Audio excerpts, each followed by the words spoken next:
Hi class, here's a quick video to go over some of the supplies that you will need for Drawing 1 and Drawing 2. First on the list is an art portfolio. Here's an example of an art portfolio that I have here. This one is optional for this class because we are going to be having class just virtually. However, usually students will get a portfolio to submit their work for review for grades and other things, and also just to carry their supplies to and from class, the big drawing pads. Now this portfolio is very small. I use this one to put my prints in. Printmaking is something else that I like to do. So you can see for smaller work, sometimes the portfolios will have little sleeves so you can put your work that way. A lot of the large drawing portfolios, they will have zippers on the side and little slots inside for you to put your drawing pads and sometimes other things. I would always go with a nicer portfolio just because some of the inexpensive ones that are made from paper, they fall apart really easily. So this is optional. You may do some great work in this class, I hope you do, and you'll want to protect it in some way if you're not able to frame it, which we can't always frame, everything that we do. The second thing that's optional is a drawing board, and this is an example of one here.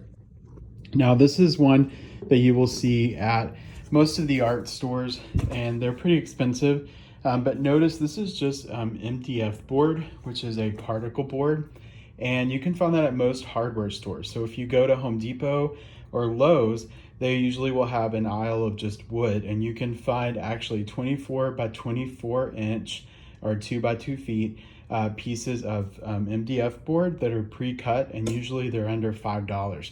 And then you can use your own clamp, maybe something you use for like your chips or other things, and office clamps, and you could put your drawing on your drawing board that way, and it's a lot cheaper.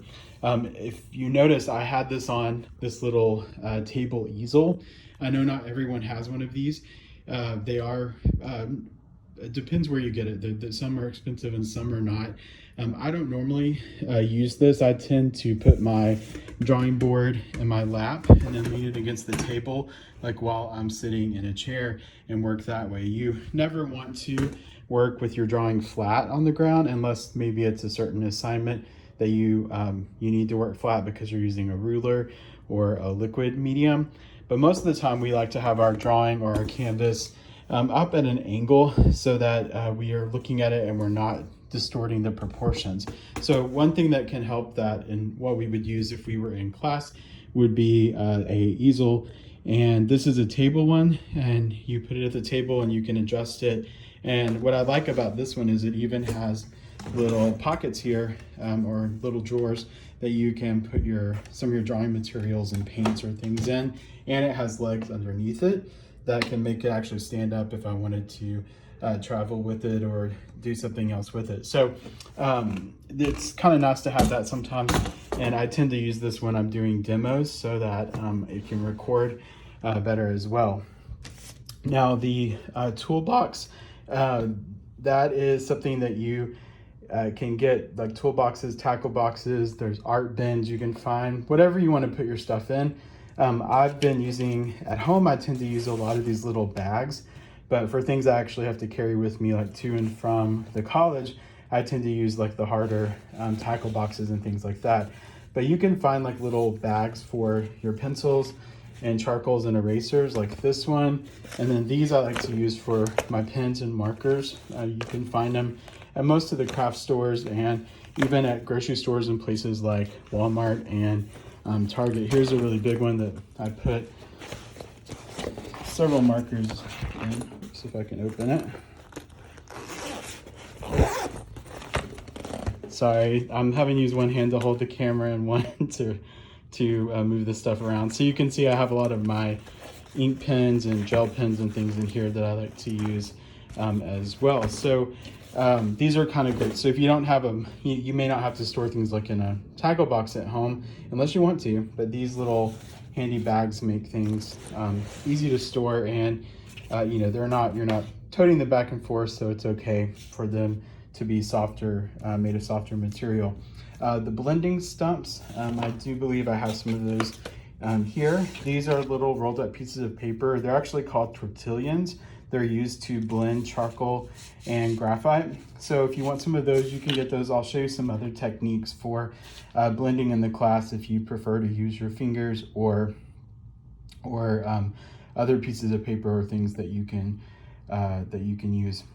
All right, and then the next item that we have is India ink. That's gonna be something we use more mid-semester. You can find it. It comes in little vials, kind of like these. Some of these are actually acrylic ink though, and it's a little different than the India ink. And we'll talk more about that when we get to that point in class. But you'll need one little jar, and it's black India ink. And you'll be able to use watercolors and other things too. So that's why I had some of this fun stuff out too, because you may want to use that along with the ink. I've also found on Amazon, they have a lot of these Japanese brush pens that you can find. This one is my favorite. It comes actually with India ink cartridges. When you open it up, you can see it has a brush tip. And then there's this unscrews and you put a cartridge in. And I think I got 12 cartridges for under $10, and they last for quite a while. So it's kind of nice to have the ink, the messy ink contained in a pen.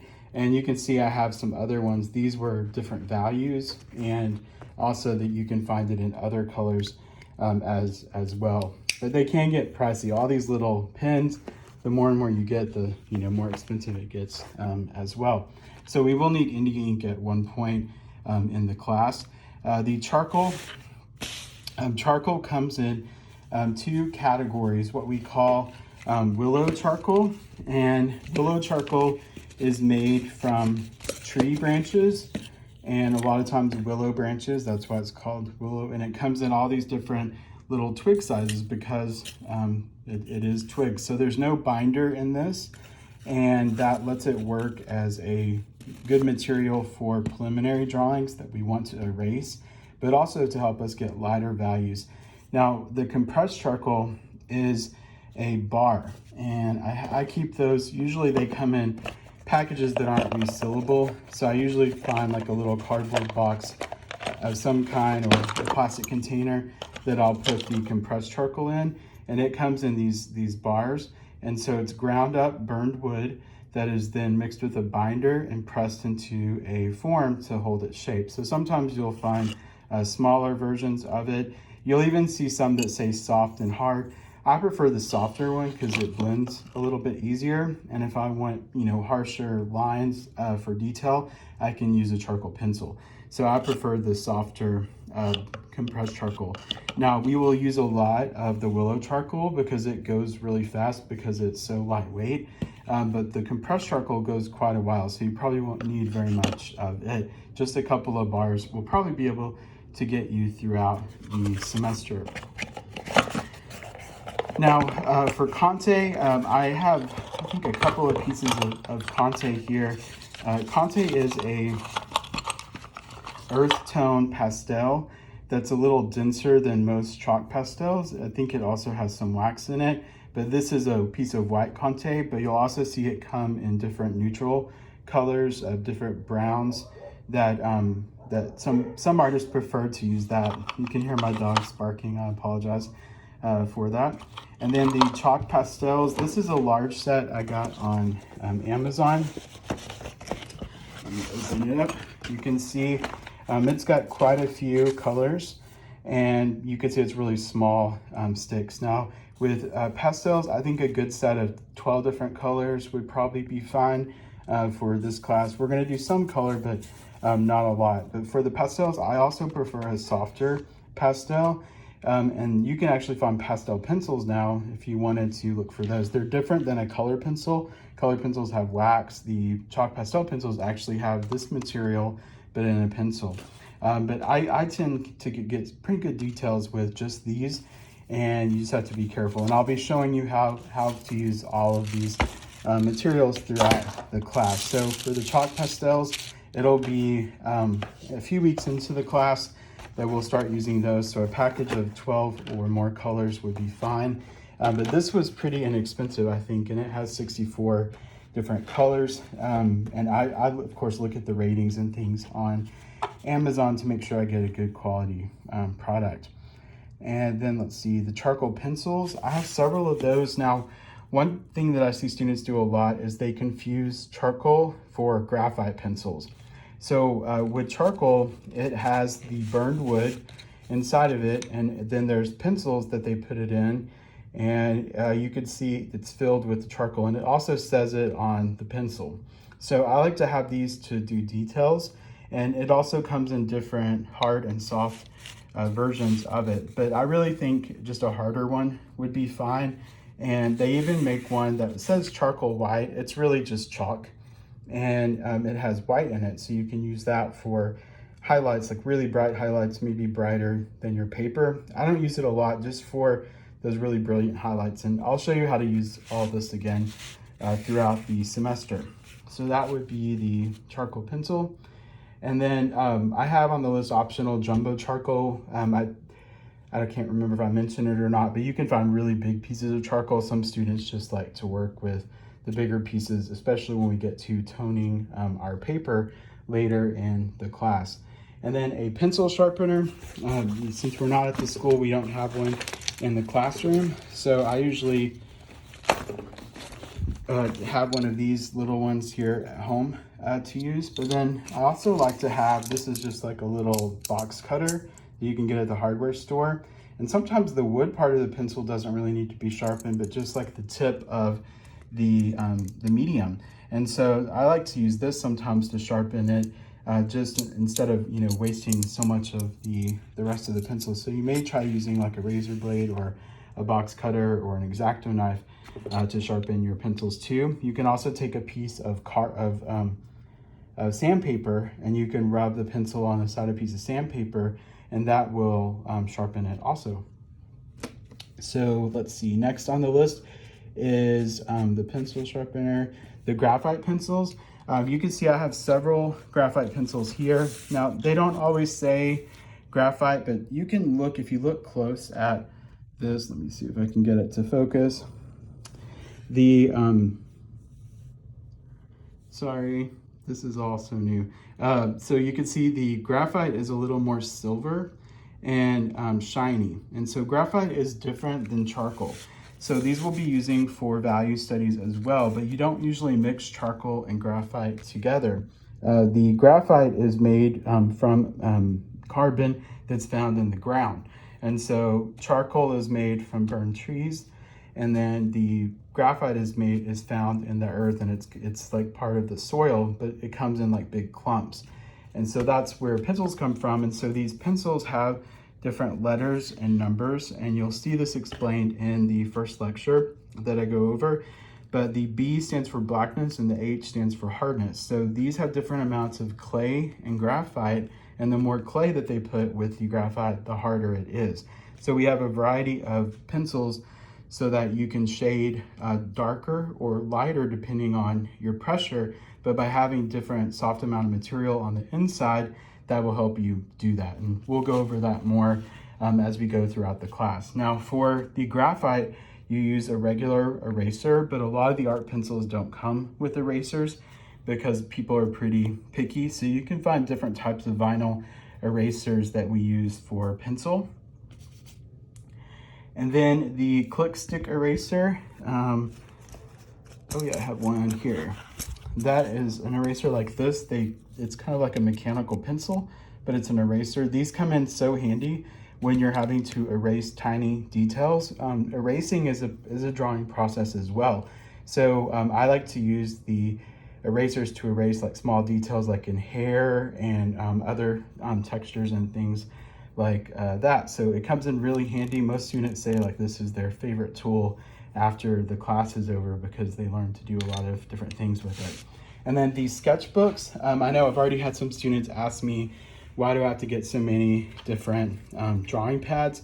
Well, in class normally we use 18 by 24 newsprint and drawing pads, so we work really large, but I knew at home you may not have the space, so I'm allowing you for your home use and for this virtual class to use 9 by 12 inch drawing paper and 9 by 12 or larger newsprint paper. And these are going to be for the larger drawings we do in class. A sketchbook is different than a drawing pad.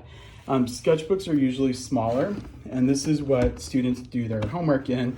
So it's a smaller version of the exercises that we are doing in class. So you will have sketchbook assignments or exercises, which will be kind of like homework that you'll do in your smaller sketchbook. And then for the larger class assignments, you'll be doing on your drawing pad or your newsprint pad. So speaking of sketchbooks, I have several here. I collect sketchbooks. I have a whole shelf of them in my office. I draw all the time. Even when I was a kid, I like to draw all the time, and I like different sketchbooks. I usually like ones that look really unique. And so this is a leather one that I found at a thrift store. I actually never have used it because I keep thinking I've got to have like a concise idea to do the same thing in this one. But you can see it wraps up. This is one that I found that was online. It's got a thicker mixed media paper, so I can do water media and things in it as well.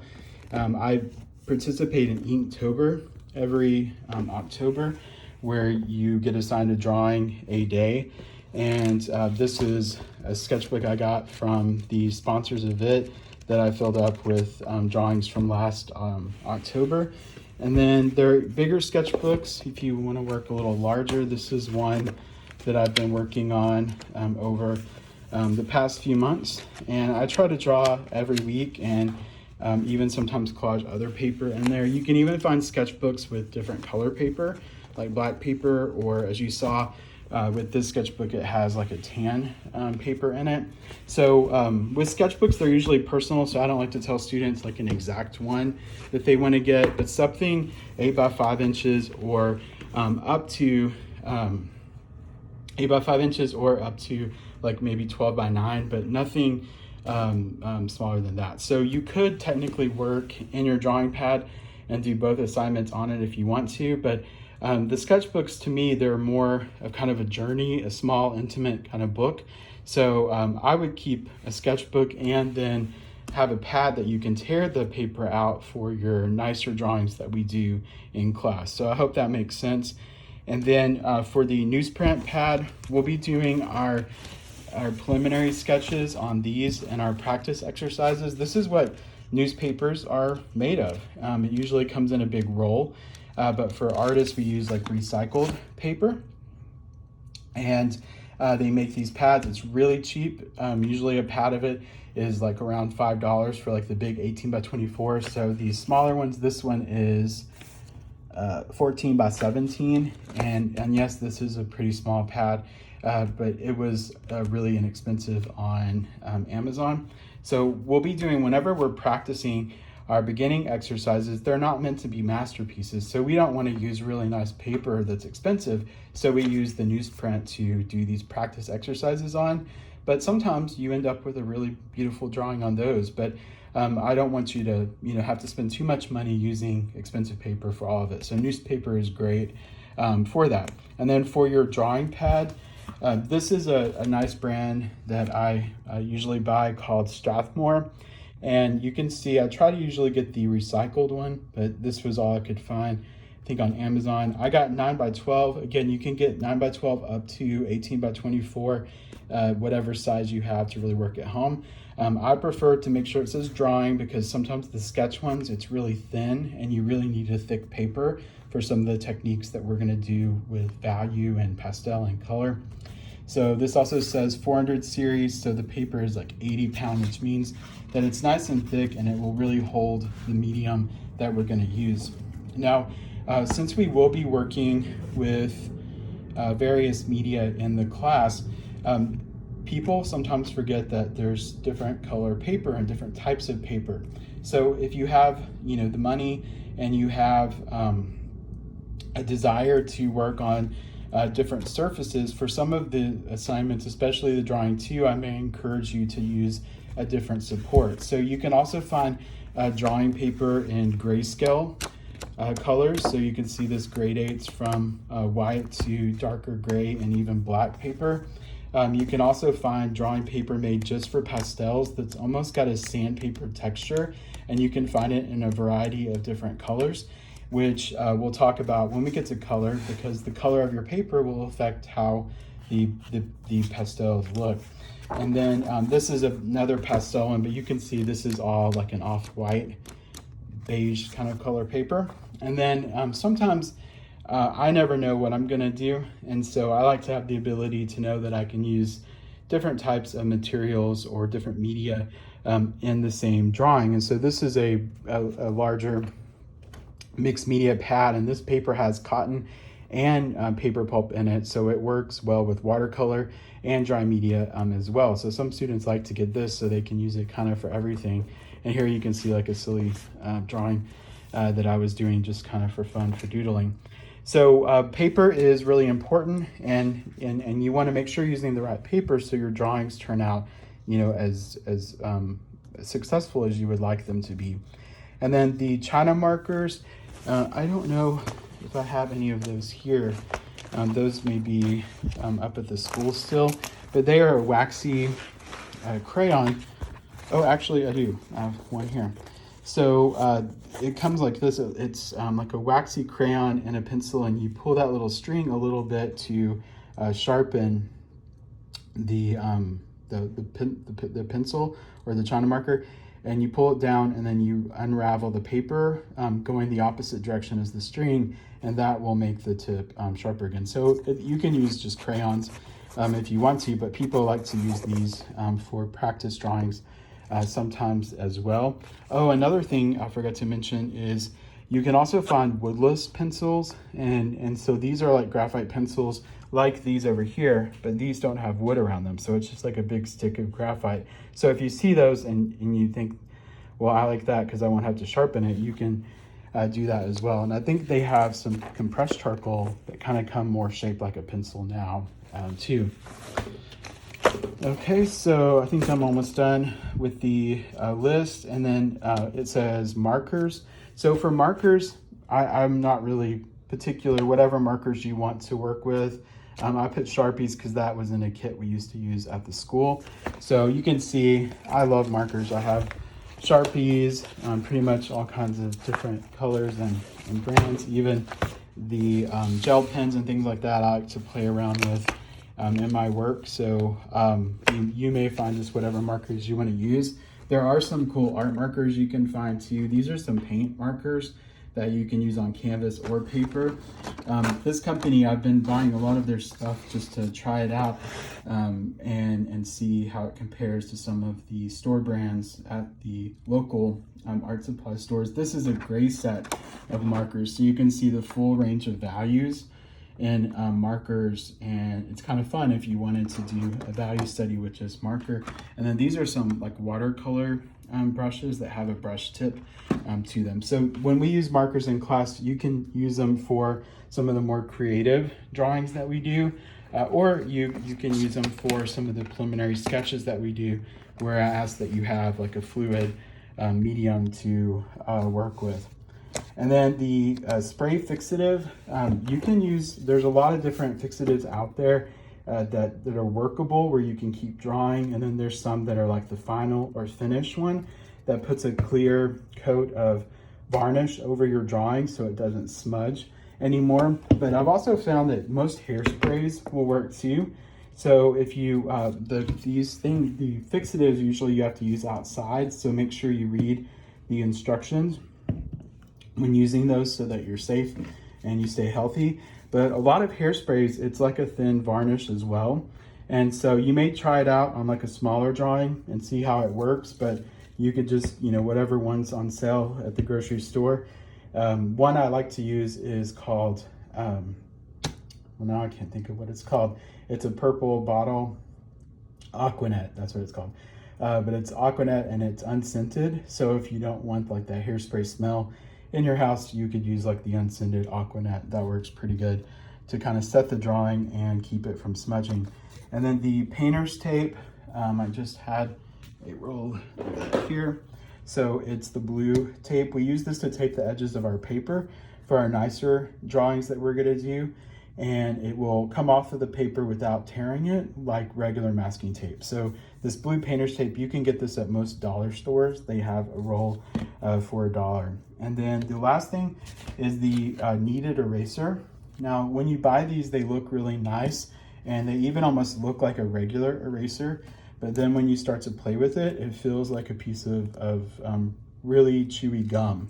But it's sticky. This is what we use to erase charcoal. And if you try to use a regular vinyl eraser with charcoal, it just makes a mess and it smudges everywhere because the charcoal is so powdery. So this kneaded eraser is really sticky, and it will help you lift it off with, and then as you knead it like dough, it makes the material go away and it gets clean again. So we'll be using these. It's also kind of a nice stress reliever. So hopefully this helps you understand the materials a little bit more.